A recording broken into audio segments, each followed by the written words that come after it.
Today on All Things 80s, Escape from Death Star game, but more importantly, Grand Moff Tarkin.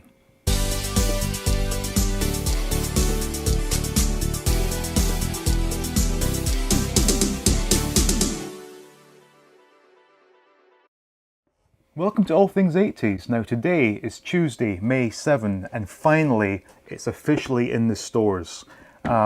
People were getting this as much as, a week or two ago, but today was the official launch and I've managed to get hold of one. Now clearly this is a reproduction of the old Escape Death Star game from the late 70s, early 80s. I did have the game as a child and I think I played it once. It was a really boring, pretty terrible game. However, Hasbro were smart in that as much as these retro figures are selling, well, they will sell when they release this Sunday, they will sell for $9.99. So this package here was $19.99. So we're kind of forced into paying the extra $10 to get the Tarkin figure, because I'm pretty sure very few people are buying this for the game. In fact, no one's buying it for the game. It's purely for the figure. So we had to pay double just to get the exclusive Tarkin figure. But, $20 for a figure that we've wanted for the best part of 4 decades. It's not too bad. So I'm going to get this thing opened, check it out. We'll take a look at the game, but more importantly, we're going to look at the Tarkin figure. So it's, shrink wrapped. And the one thing that does concern me is I get the impression from looking at this that the actual graphics of the box are in fact a sticker, but we'll confirm that in just a moment. So just find a nice corner to make a small incision. There we go.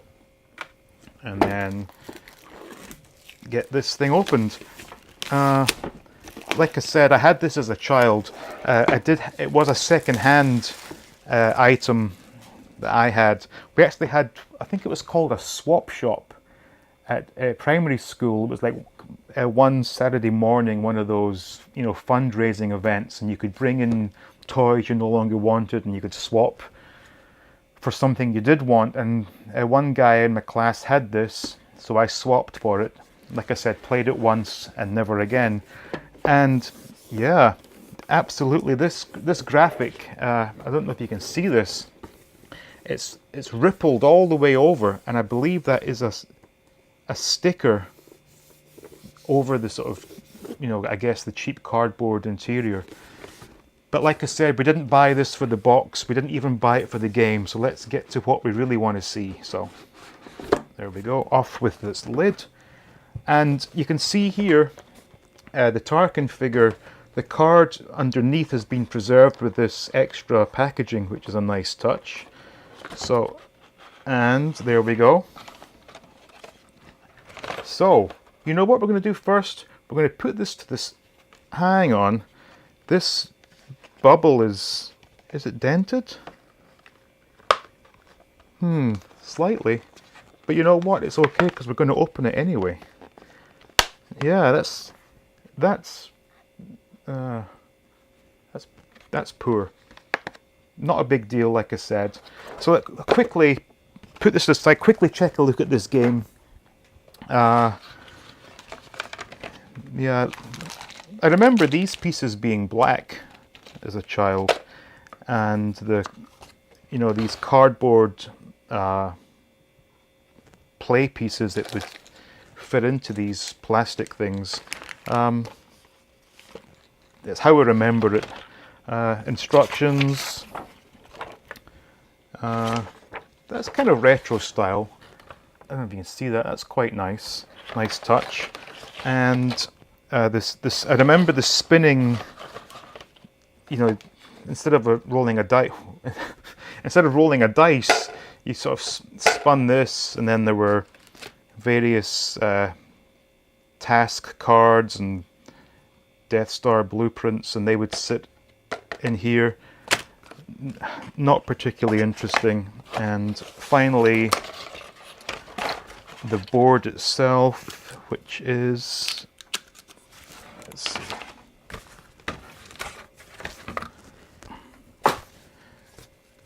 Come on. Okay.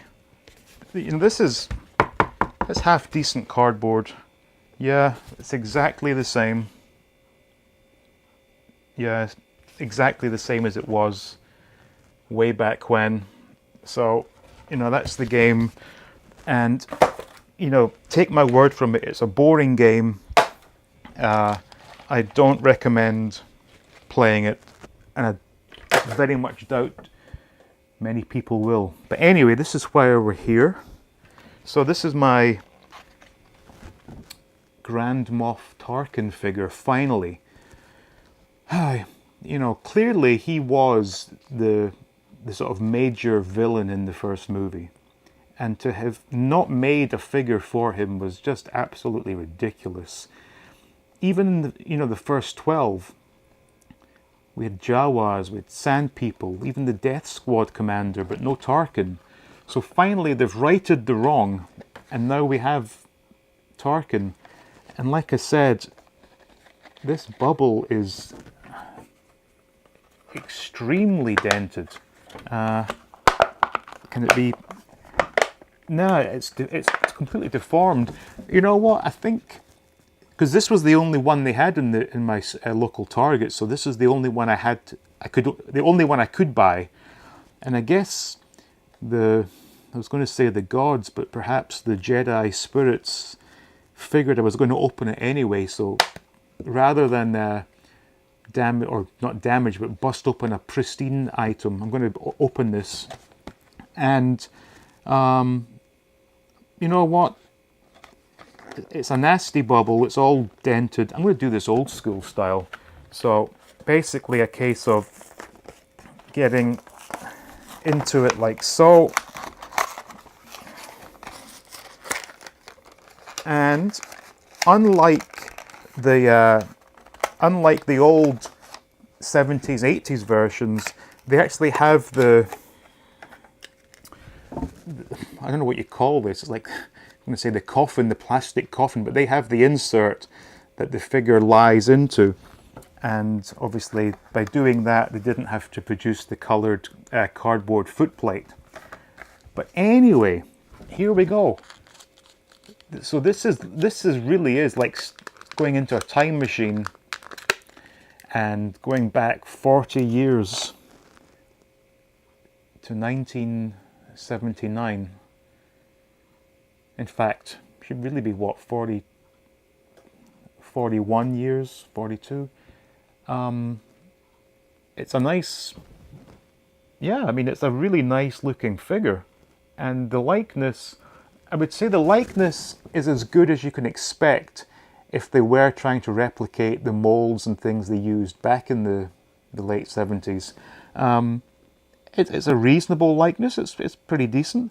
The actual, the figure itself, you know, if you've been watching this series, you will know that I did open my first ever vintage Star Wars figure in about, what, 20 or 30 or 20 or 30 years. I haven't actually held one of these. So I did a few weeks back open up a mystery figure which turned out to be the Emperor. And I commented back on that video that maybe it was just the fact that I've grown up since I was, 10 or 11 years old and have gotten a lot bigger, but these figures do feel tiny in my hand. I mean, I guess he's a slender figure, compared to some of the others, but it does seem very thin. But it's good proportion though, very good proportion. And the weapon falls out his hand, which I'll just retrieve.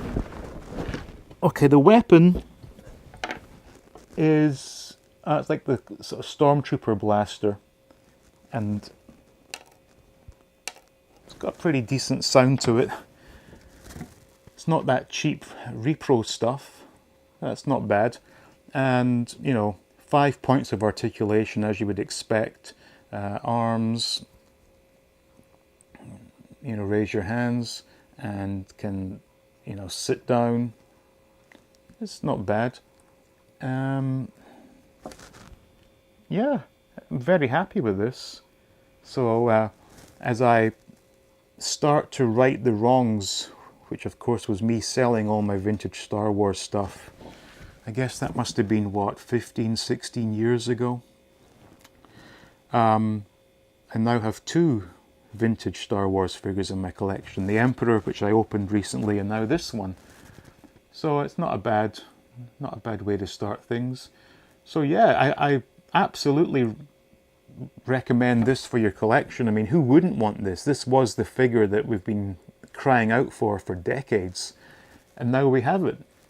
So I'm just hoping that, you know, this Sunday being the, there we go with the blaster, this Sunday being the release date for the other 6 retro style figures, hopefully I can get hold of those and add them to this to make a nice start to my collection again. So anyway, in fact, I was going to say goodbye, but you know what? I'm going to see how easy it is to remove this sticker, because this was one of the big complaints about this series, was this horrendous looking red sticker.